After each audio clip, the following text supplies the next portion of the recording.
Vladimir Putin's decision to bring the Black Sea grain deal to an end after it allowed millions of tons of grain to be shipped safely from Ukraine to the rest of the world despite the ongoing war is partially due to his irritation with Turkey's President Recep Tayyip Erdogan, it has been claimed.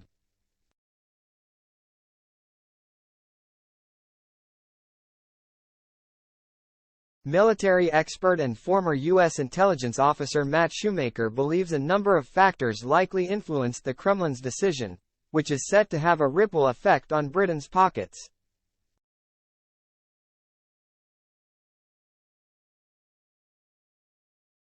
Mr. Shoemaker told Express.co.uk, President Putin's decision to end the grain deal is as much about the wheat itself as it is the culmination of other factors, not least of which is his irritation with Turkey that Erdogan has finally agreed to allow Sweden to join NATO.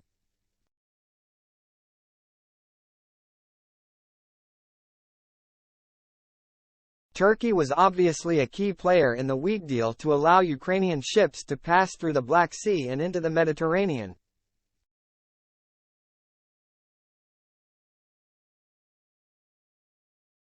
On July 10, Turkey announced it would no longer bar Sweden's accession to the Western Military Alliance, allowing as a result to further expand NATO's border.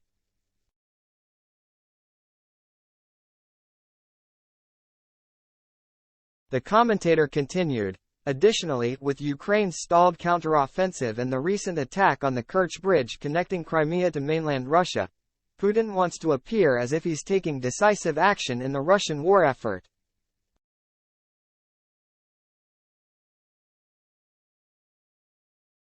The Kremlin spokesman, Dmitry Peskov, said today as he announced the decision to kill the Black Sea grain deal the incident on the Crimean Bridge was unrelated to this decision.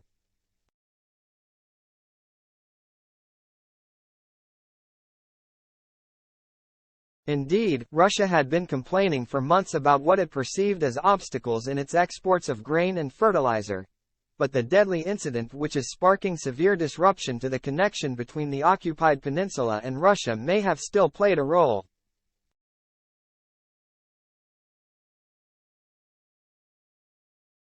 The end of this deal will likely have long-term consequences on Britons and Europeans, the commentator continued.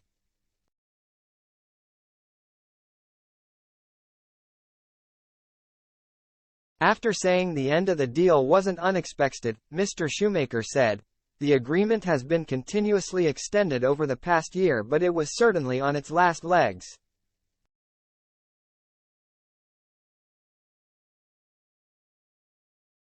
Shipments have steadily been falling over the past year. Other goods were also being shipped in addition to wheat, including fertilizer for farmers, particularly ammonia, which is a key component for modern agriculture.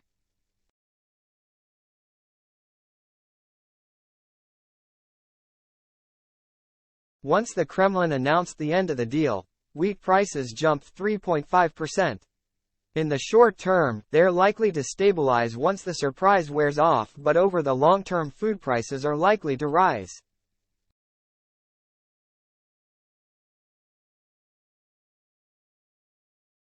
Ukraine will have to ship its wheat via rail into Central and Western Europe, which will increase costs to bring it to market.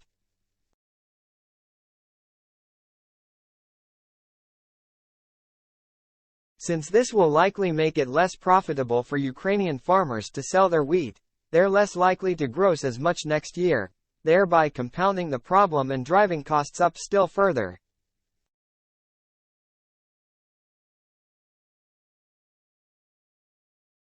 Russia's cynical move has been strongly condemned by the President of the EU Commission, Ursula von der Leyen, who added in a tweet, #EU solidarity lanes will continue bringing agri-food products out of Ukraine to global markets.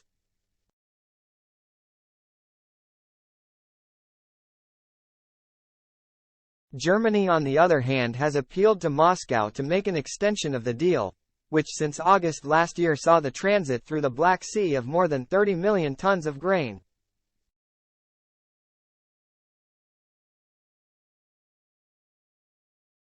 Mr. Erdogan, who as noted by Mr. Shoemaker was pivotal alongside the UN in brokering the grain deal, said he believes Mr. Putin wants the continuation of the agreement.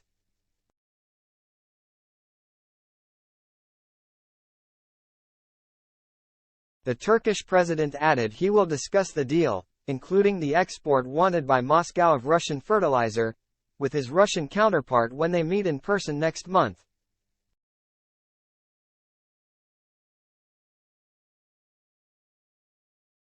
He added, "I hope that with this discussion, we can make some progress and continue on our way without a pause."